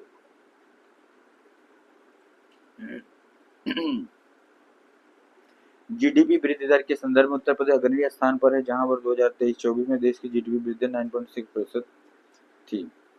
वहीं राज्य की वृद्धि दर 11.6% है। इंपॉर्टेंट आंकड़े हैं। देश के स्तर पर GDP 9.6% है, जबकि राज्य के स्तर 11.6% है। वित्तीय वर्ष 2016-17 में राज्य की प्रति व्यक्ति आय मात्र 52,671 रुपए। इंपॉर्टेंट फैक्ट है, 52,671 रुपए है। केवल उत्तर जो है राज्य की प्रति व्यक्ति आय 52,671, जो 3 वर्ष में बढ़कर 2019-20 में 65,660 रुपए हो गई है। 20 में तो ना, वर्ष 2025-26 हेतु प्रस्तुत बजट अनुमान जो 86,87,36.06 करोड़ रुपए का है, वर्ष 2024-25 के बजट अनुमान 9.8% अधिक है। इंपॉर्टेंट 9.8% अधिक इंपॉर्टेंट फैक्ट है। बजट में पूंजीगत परिव्यय कुल बजट का लगभग 20.5% है। पूंजीगत परिव्यय बजट में अवस्थापना विकास हेतु 22%, अवस्थापना विकास हेतु, शिक्षा हेतु 13%, कृषि एवं संबंध सेवाओं हेतु 11%, चिकित्सा एवं स्वास्थ्य 6%, सामाजिक सुरक्षा कार्यों पर 4% आवंटित किए गए हैं। गांधी जयंती के अवसर पर 2% 2024 से राज्य में जीरो पॉवर्टी अभियान लागू किया गया। इंपॉर्टेंट है, गांधी जयंती के अवसर पर 2 अक्टूबर 2024 से इस अभियान के अंतर्गत ग्राम पंचायत से निर्धनतम परिवारों को चिन्हित करते हुए उनकी मूलभूत आवश्यकताओं को पूरा करने उनकी वार्षिक आय कम से कम 12,500 रुपए के स्तर पर लाने की कार्रवाई की जा रही है। इंपॉर्टेंट फैक्ट है, राज्य में मुख्यमंत्री कृषक दुर्घटना कल्याण योजना 14 सितंबर 2019 से लागू है। मुख्यमंत्री कृषक दुर्घटना कल्याण योजना कृषकों को गन्ना मूल्य भुगतान समय से सुनिश्चित कराने 2017 में एस्क्रो अकाउंट मैकेनिज्म प्रारंभ किया गया है। उच्च शिक्षा प्राप्त कर रही मेधावी छात्राओं को पात्रता के आधार पर स्कूटी प्रदान किए जाने हेतु रानी लक्ष्मीबाई स्कूटी योजना प्रस्तावित है। प्रदेश के शिक्षित एवं प्रशिक्षित युवाओं को स्वरोजगार से जोड़कर नए सूक्ष्म उद्योगों की स्थापना वित्तीय संसाधन उपलब्ध कराए जाने के उद्देश्य से 2024-25 में मुख्यमंत्री युवा उद्यमी विकास अभियान योजना प्रारंभ की गई।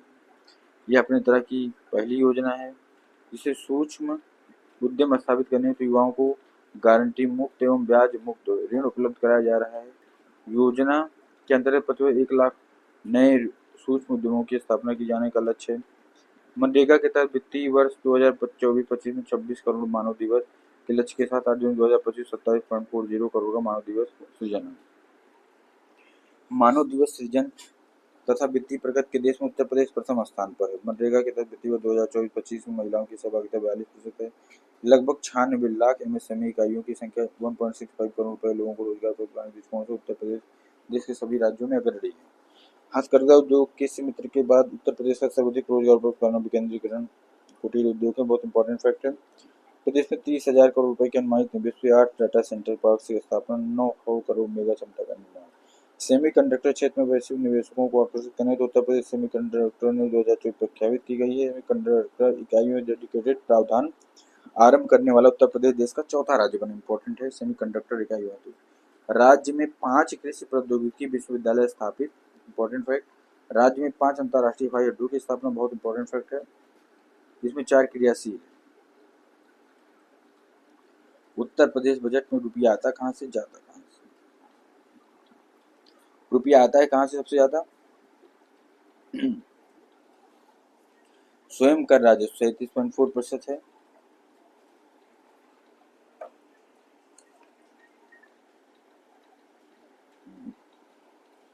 स्वयं का राजस्व है। और इतना केंद्र सरकार राज्य में वृक्षाच्छादन प्रदेश के भौगोलिक क्षेत्र का 9.96%। वन आवरण वृक्षारोपण में वृद्धि के दंड में देश का द्वितीय स्थान है। राज्य में बाघों की संख्या 2018 में 173 थी, जो बढ़कर वर्ष 2022 में 205 हो गई है। जनपद गोरखपुर में कैंपियरगंज रेंज के अंतर्गत देश का पहला गिद्ध प्रजनन केंद्र, रेड हेडेड गिद्ध संरक्षण प्रजनन केंद्र स्थापित किया जाएगा। 2024-25 संशोधित अनुमान एवं वर्ष 2025-26 के बजट अनुमान निम्नलिखित हैं। बजट का सार। सबसे ज्यादा उत्तर प्रदेश में आता कहाँ से? स्वयं कर राजस्व से। दूसरे नंबर पर है केंद्रीय करों से राज्यांश में। और सबसे ज्यादा व्यय होता है कहाँ? पूंजीगत परिव्यय 20.4%।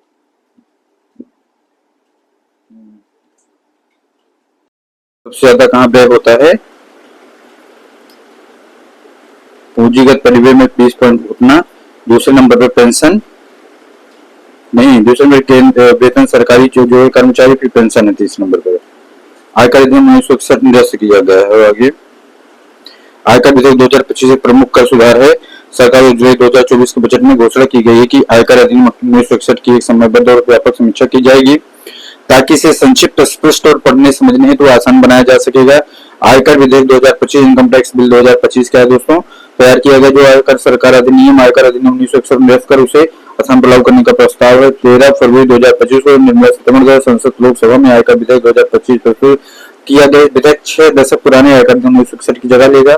इस विधेयक का उद्देश्य क्या, बहुत इंपॉर्टेंट है दोस्तों, विधेयक पूछ लिया जाता कई बार। कर कानूनों को सरल, पारदर्शी, आधुनिक बनाना। इसमें 536 सेशन धाराएं और 16 अनुसूचियां हैं। विधेयक में आकलन वर्ष, असेसमेंट ईयर और पिछला वर्ष, प्रीवियस ईयर की जगह कर वर्ष, बहुत इंपॉर्टेंट है, कर वर्ष जो की अवधारणा लाई गई है। साथ ही डिजिटल युग के अनुरूप वर्चुअल जो है डिजिटल एसेट्स और सीबीडी डीडी की शक्तियों का विस्तार किया गया है। इसको आयकर अधिनियम 2025 कहा गया है। यह संपूर्ण भारत में विस्तारित होगा जब इस अधिनियम में अन्यथा प्रावधान न किया गया 1 अप्रैल 2026 से प्रभावी होगा। आयकर विधेयक 2025 में अनुसूचियों की संख्या 14 से बढ़ाकर 16 की गई है। अनुच्छेद की संख्या 819 से घटाकर 536 रह गई है। वित्तीय वर्ष शब्द आयकर विधेयक में परिभाषित नहीं है। यह आयकर अधिनियम 1961 में परिभाषित नहीं है, लेकिन नए आयकर विधेयक में वित्तीय वर्ष शब्द का प्रयोग किया गया है। आयकर अधिनियम 1961 वर्ष 1961 में अधिनियमित तथा 1 अप्रैल 1962 में अस्तित्व में आया है। 8वें केंद्रीय वेतन आयोग की स्थापना को मंजूरी। 16 जनवरी 2025 को केंद्र सरकार द्वारा 8वें केंद्रीय वेतन आयोग की स्थापना मंजूरी प्रदान दी गई। आमतौर पर केंद्रीय वेतन आयोग का प्रमुख उच्चतम न्यायालय का सेवानिवृत्त न्यायाधीश होता है। 7वें वेतन आयोग की अध्यक्षता न्यायमूर्ति अशोक कुमार माथुर ने की थी। इस आयोग ने अपना 2014 शुरू किया था। 19 नवंबर 2015 को अपनी रिपोर्ट प्रस्तुत की है। वर्ष 1947 के बाद अब तक 7 वेतन आयोग का गठन किया जा चुका है। 7 वेतन आयोग। अंतिम वेतन आयोग 7वें वेतन आयोग वर्ष 2016 में लागू हुआ था। इंपॉर्टेंट फैक्ट है, चूंकि 7वें केंद्रीय वेतन आयोग का कार्यकाल 2026 में समाप्त हो रहा है, इंपॉर्टेंट, और 8वें केंद्रीय वेतन आयोग का गठन की प्रक्रिया 2025 में प्रारंभ करने से केंद्र सरकार को सुनिश्चित करना होगा कि 8वें वेतन आयोग की सिफारिश 7वें वेतन आयोग का कार्यकाल पूर्ण ही हो जाए। प्रथम वेतन आयोग का रिपोर्ट कब हुई थी? मई 1947 में। द्वितीय इतना तृतीय, छठवां, सातवां है जो है नवंबर 2015। राजकोषीय स्वास्थ्य सूचकांक 2025। नीति आयोग ने भारत का पहला राजकोषीय स्वास्थ्य सूचकांक, बहुत इंपॉर्टेंट फैक्ट है दोस्तों, नीति आयोग जो इंपॉर्टेंट हो जाता है, जारी किया, जो राज्य स्तरीय आर्थिक सशक्तिकरण का व्यापक मानचित्रण है। इस सूचकांक का उद्देश्य राज्यों की वित्तीय स्थिति का वस्तुनिष्ठ आकलन करना, सतत और मजबूत आर्थिक विकास के लिए नीतिगत सुधारों को दिशा देना तथा राजकोषीय प्रबंधन में श्रेष्ठ प्रक्रियाओं की पहचान करते हुए उन्हें प्रोत्साहित करना। राजकोषीय राजस्व सूचकांक 2025 में वित्त वर्ष 2022-23 के डाटा के आधार पर भारत के 18 प्रमुख राज्यों को शामिल किया गया है। ये राज्य कुल राजस्व व्यय का 2/3 तथा कुल राजस्व का 1/3 होगा। राजकोषीय स्वास्थ्य सूचकांक 2025 5 व्यापक संकेतकों पर आधारित है। व्यय की गुणवत्ता, क्वालिटी ऑफ एक्सपेंडिचर, राजस्व संग्रह, राजकोषीय विवेक, ऋण बोझ सूचकांक, ऋण स्थिरता। इस संकेतों संदर्भ प्रदर्शन के आधार पर सभी 18 राज्यों को 4 श्रेणी अचीवर, फ्रंट रनर, परफॉर्मर तथा एस्पिरेशनल श्रेणी में रखा गया है। समग्र रूप से अचीवर श्रेणी में से 5 राज्य, बहुत इंपॉर्टेंट फैक्ट है, उड़ीसा स्कोर 67, फिर छत्तीसगढ़, फिर गोवा, फिर झारखंड। समग्र रूप से सूचकांक सबसे निचले पायदान पर आने वाले 4 प्रमुख राज्य हैं। एस्पिरेशनल श्रेणी में जिनमें पंजाब 18वां है, आंध्र प्रदेश 17वां, पश्चिम बंगाल 16वां, केरल 15वां स्थान शामिल है। पैन 20 योजना 25 नवंबर 2024 प्रधानमंत्री नरेंद्र मोदी की अध्यक्षता में आर्थिक मामलों की मंडलीय समिति द्वारा आयकर विभाग की पैन 20 परियोजना। क्या है पैन 20 परियोजना? इंपॉर्टेंट फैक्ट है, मंजूरी प्रदान की। इस परियोजना का वित्तीय भार फाइनेंशियल इम्प्लीकेशन 1435 करोड़ रुपए। पैन 20 परियोजना एक उन्नत और आधुनिक तकनीक पहल है। इंपॉर्टेंट, एक उन्नत और आधुनिक तकनीक पहल है। उद्देश्य अस्थायी डिजिटल पहचान को सरल, सुरक्षित और अधिक प्रभावी बनाने में करदाता पंजीकरण सेवाओं की व्यावसायिक प्रक्रियाओं को तकनीक रूप से सुधार करना। इस परियोजना का मुख्य उद्देश्य डिजिटलीकरण, कागजी कार्य को खत्म करना और सभी पैन संबंधी सेवाओं को ऑनलाइन उपलब्ध करना, सुरक्षा, डाटा की गोपनीयता को सुरक्षा रखना, तीसरा सुविधा व्यक्तियों और व्यवसायों के लिए प्रक्रिया को आसान और तेज बनाना। एकीकरण, पैन को अन्य डिजिटल पहचान प्रणालियों जैसे कि आधार और बैंक खातों के साथ जोड़ा जाना। पैन 20 परियोजना वित्तीय समावेशन और डिजिटल इंडिया पहल को मजबूती प्रदान करने का एक महत्वपूर्ण कदम है। और इससे न केवल टैक्स संबंधित सुगम होगी बल्कि भ्रष्टाचार, धोखाधड़ी की संभावनाएं कम होगी। आयुष्मान वय वंदन योजना बहुत इंपॉर्टेंट है दोस्तों। 29 अक्टूबर 2024 को प्रधानमंत्री नरेंद्र मोदी धन्वंतरि जयंती के और 9वें आयुर्वेद दिवस के अवसर पर आयुष्मान वय वंदन योजना कार्य का शुभारंभ किया था। ये स्वास्थ्य क्षेत्र में 12,800 करोड़ रुपए के अधिक परियोजनाओं का शुभारंभ, उद्घाटन, शिलान्यास भी किया। परियोजना को उद्देश्य देश में स्वास्थ्य सेवाओं का विस्तार करना और आयुर्वेद व आधुनिक चिकित्सा के बीच समन्वय स्थापित करना है। प्रधानमंत्री द्वारा प्रारंभ किया गया आयुष्मान वय वंदन कार्ड आयुष्मान भारत प्रधानमंत्री जन आरोग्य योजना है। 23 सितंबर 2018 प्रारंभ किया गया था। प्रस्तुत के कार्ड 70 व उससे अधिक आयु के सभी वरिष्ठ नागरिकों को किया है। आर्थिक स्थिति बावजूद मुफ्त चिकित्सा उपचार की सुविधा प्रदान करता है। इंपॉर्टेंट, आयुष्मान वय वंदन कार्ड के माध्यम से प्रत्येक 70,000 उससे अधिक आयु का वरिष्ठ नागरिक 5 लाख रुपए का वार्षिक कवरेज प्राप्त करेगा। पहली बार भारत का विदेशी मुद्रा भंडार 700 बिलियन US$ से अधिक है। 4 अक्टूबर 2024 भारतीय रिजर्व बैंक द्वारा विदेशी मुद्रा भंडार फॉरेन एक्सचेंज रिजर्व के संदर्भ में आंकड़ों के अनुसार 27 सितंबर 2024 भारत विदेशी मुद्रा भंडार 704.89 बिलियन US$ था। ऐसा पहली बार हुआ जब भारत का विदेशी मुद्रा भंडार 700 बिलियन US$ पार कर गया, डॉलर से अधिक रहा है। उल्लेखनीय है कि विदेशी मुद्रा भंडार के संदर्भ में 700 बिलियन US$ से अधिक के आंकड़े पार करने वाला भारत विश्व का चौथा देश। इंपॉर्टेंट फैक्ट है। इसके पहले चीन, जापान, स्विट्जरलैंड ही ऐसे देश हैं जो विदेशी मुद्रा भंडार 700 बिलियन US$ से अधिक है। सुभद्रा योजना क्या दोस्तों? 17 सितंबर 2024 को प्रधानमंत्री नरेंद्र मोदी द्वारा उड़ीसा सरकार की प्रमुख योजना सुभद्रा का शुभारंभ भुवनेश्वर, उड़ीसा से किया था। सुभद्रा योजना महिला केंद्रित सबसे बड़ी योजना है। इसके अंदर 1 करोड़ से अधिक महिलाओं को शामिल किया गया है। 21 से 60 वर्ष आयु की सभी पात्र लाभार्थी 5 वर्ष 2024-25 से 28-29 के मध्य की अवधि में 50,000 रुपए मिलेंगे। 2 समान किस्तों प्रति वर्ष 10,000 रुपए की राशि सीधे लाभार्थी के आधार सक्षम DBT सक्षम बैंक खाते में जमा की जाएगी। धन राशि का स्थानांतरण प्रत्येक वर्ष राखी पूर्णिमा, रक्षाबंधन जो कि आमतौर पर अगस्त माह में पड़ता है, अंतर्राष्ट्रीय महिला दिवस 8 मार्च पर 5,000 रुपए की 2 किस्तों में किया जाएगा। इस योजना का नाम सुभद्रा देवी को जो है गोडेस सुभद्रा के नाम पर रखा गया है। भगवान जगन्नाथ की छोटी बहन थी। बहुत इंपॉर्टेंट फैक्ट है। पर्यटन मित्र और पर्यटन दादी 27 सितंबर 2024 को भारत सरकार के पर्यटन मंत्रालय द्वारा विश्व पर्यटन दिवस 27 सितंबर पर्यटन मित्र पर्यटन दादी नाम से राष्ट्रीय उत्तरदायी पर्यटन पार्क की शुरुआत की। पर्यटन मंत्रालय द्वारा देश के 50 पर्यटन स्थलों पर पर्यटन मित्र और पर्यटन दादी के शुभारंभ की पहल की गई है। पर्यटन मित्र और पर्यटन दादी पहल का उद्देश्य सभी का स्वागत करना और वे अतुल्य भारतीयों के माध्यम से अतुल्य भारत का अनुभव कर सके।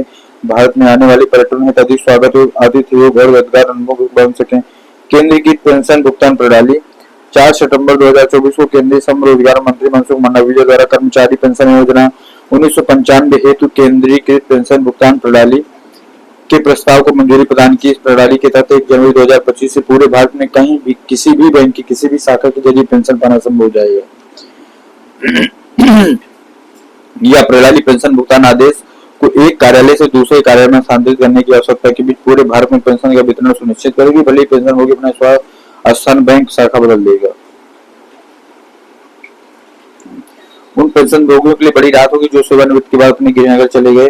पीएम स्वनिधि तथा दिनूलम के तहत सर्वश्रेष्ठ प्रदर्शन करने वाले 18 जुलाई 2024 को आवासन एवं शहरी कार्य मंत्रालय भारत सरकार द्वारा PM street vendors Atmanirbhar Nidhi, PM Svanidhi योजना तथा दीनदयाल अंत्योदय योजना राष्ट्रीय शहरी आजीविका मिशन के तहत सर्वश्रेष्ठ प्रदर्शन करने वाले सम्मानित करने हेतु उत्कृष्टता की ओर बढ़ते कदम उपलब्धियों का सम्मान उत्कृष्टता का प्रेरणा शीर्षक से कार्यक्रम आयोजित किया गया। पीएम स्वनिधि 1 जून 2020 का प्रारंभ की गई PM street vendors Atmanirbhar Nidhi योजना एक केंद्रीय क्षेत्र की योजना है। उद्देश्य शहरी स्ट्रीट वेंडर्स को बिना किसी जमानत के 80,000 रुपए तक की कार्यशील पूंजी ऋण प्रदान करना। 1 जून 2020 से प्रारंभ की गई इंपॉर्टेंट है। पुरस्कार श्रेणी सर्वोत्तम प्रदर्शन करने वाले राज्य के बड़े राज्यों में मध्य प्रदेश, आंध्र प्रदेश, पंजाब, छोटे केंद्र में लद्दाख, पुडुचेरी, पर्वतीय राज्य असम, सिक्किम, उत्कृष्ट प्रदर्शन करने वाले महाराष्ट्र, उत्कृष्टता में शामिल है उत्तर प्रदेश। इंपॉर्टेंट फैक्ट है। सर्वोत्तम प्रदर्शन करना यूएलबी स्वनिधि समृद्धि में उपलब्धि। मेगा मिलियन प्लस शहर है वाराणसी, बहुत इंपॉर्टेंट फैक्ट है। वाराणसी नगर निगम उत्तर प्रदेश और सब बड़े जनसंख्या 10, काकीनाडा शहरी नगर निगम आंध्र प्रदेश, खरगोन नगर निगम मध्य प्रदेश।